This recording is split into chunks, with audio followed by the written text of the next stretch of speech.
Hello guys, it's TZK, and today we'll be having a behind the scenes look of the upcoming Halloween update. I've actually been showing off some behind the scenes stuff, like the actual developer kit they're using, and like all the textures, zones, etc. We haven't actually seen anything like this at all, to be honest. Like last time we saw it was in the 50th anniversary developer diary, when they were showing off like very early concept of like Kingdom 3 and like maps and stuff. But yeah, it's really cool to see like behind the curtain, like how the maps are actually made, how like the traps and AI are all put together.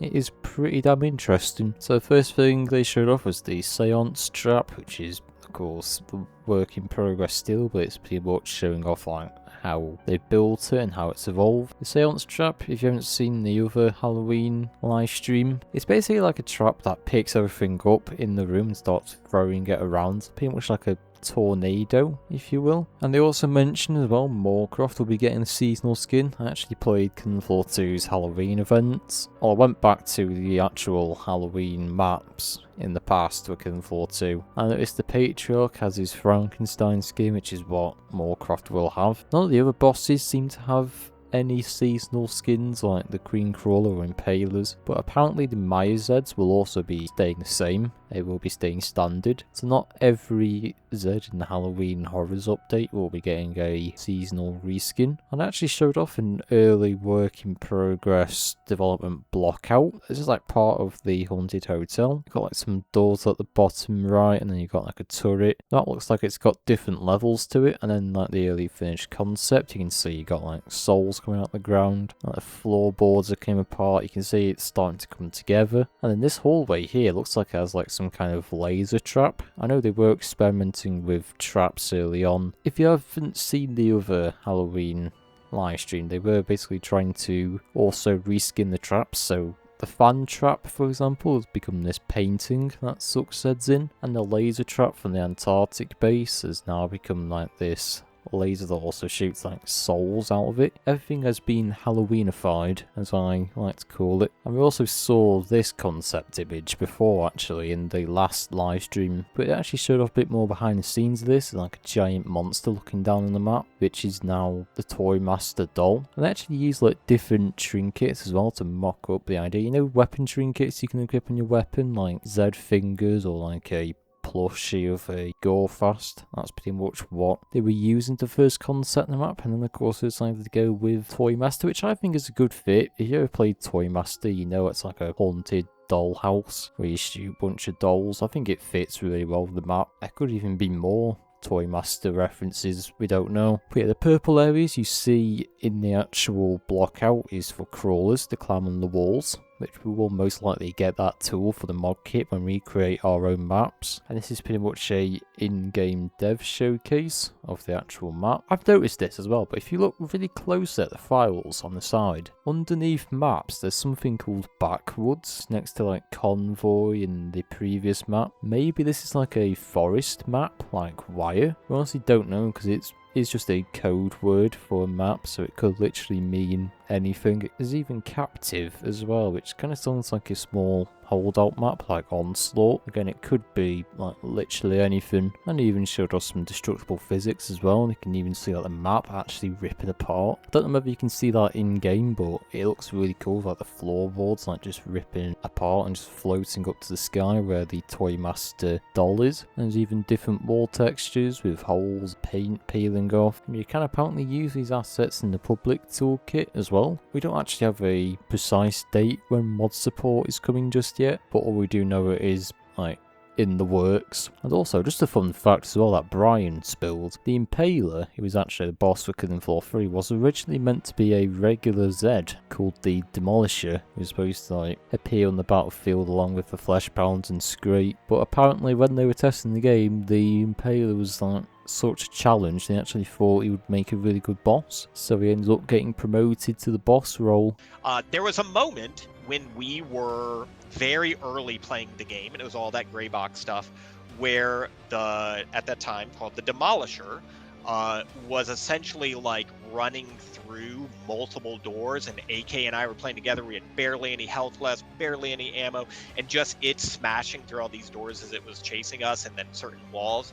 It just made for like a really interesting beat, and obviously we kind of leaned into that. And there was also a question raised about the Rook, which if you know from the data leaks like a year ago, there was information about like the Rook, Bloodwing, all that stuff. We actually got the scavengers from those data mines, but we haven't heard anything about a Rook or the actual Bloodwing. The only thing Brian did say was that the Rook is referenced in the Antarctic base. I think I know the exact whiteboard he means as well. If I do manage to find it, I'll actually put a picture up right now in the video. Kind of looks like a stalker in my eyes, but I don't know how true it is. Maybe I'm looking at the wrong thing. The Rook is a code name for an enemy that you can find in... It's in the Antarctic Research Station, and I wanted to say that there's some reference to it in Moorcross Lab, but that might just be the scavenger. But the Rook was just a kind of working name for it, and that comes from we look at a lot of enemies as chess pieces, and every chess piece has a distinct name and a distinct way of moving on a chessboard, and that guy just being big and kind of what he was doing was a Rook. But I'm zipping my lips on that one for now. But yeah, aside from that, there was also destructible furniture, tables, chairs. When we were demonstrating here, it looked like the sis just like lightly tapped the table and it just exploded. It did look a little bit goofy, but I'm sure they'll fix that. And apparently the lights can also flicker and explode from siren screams, which is really cool. I remember in like the old Killing Floors, you could shoot the windows out and they would all like smash and stuff. I don't know whether you can do that with Killing Floor 3. There's not really many windows, to be fair, that you can destroy, but like just destructible environment like that would be cool. They even showed us some blood bags with like paint rooms and stuff. That's one thing I like about Killing Floor 2. You can like pretty much paint the entire map in blood, so now you can decorate the entire map with all the Zed's blood even more. And speaking of traps and VFX, you can actually see like stacking books. The books will like randomly float, and they'll just like randomly start coming out the shelf, going back on the shelf. It's as if a ghost is actually picking them up themselves, like having a look at the book and then putting it back, or like reorganising the entire bookshelf. Not just floating books as well, you can see like floating candles. I think this really does bring the map to life. It really does give you that spooky kind of feeling. And even the Toy Master room as well, you can see like souls escaping from the floorboards. And they've even showed off like some electric trap as well, which kind of reminds me of like Dead Island 2 with like an electric wire on the ground that would just like electrocute everything. Again, I wonder if it hurts players, but it looks pretty cool. And there's even that little shop at Horrors plant, which I featured in the last Halloween video. And there's even a little bit of behind the scenes animations as well, if you're interested in that. If you did miss the last live stream, basically the little shopper hose trap will basically eat Zeds by picking them off one by one. Again, I don't know whether it's small Zeds only, if it can do flesh pounds as well. And when looking at the roadmap as well, you may realise that Halloween Horrors is supposed to feature single wield gunslinger weapons, which we actually got a look at here. This is like very early like animations of the actual weapons. This is the Lawbringer, the single one in one hand, and then the player's other hand is pulling the hammer back, like when they fire a shot, to basically chamber the next round. It's got quite a cowboy kind of feel to it, I quite like it. It's very actiony. He's ready to hit that hammer. Yep. Justin did some really cool stuff with this, and I believe there's other animators working on the team.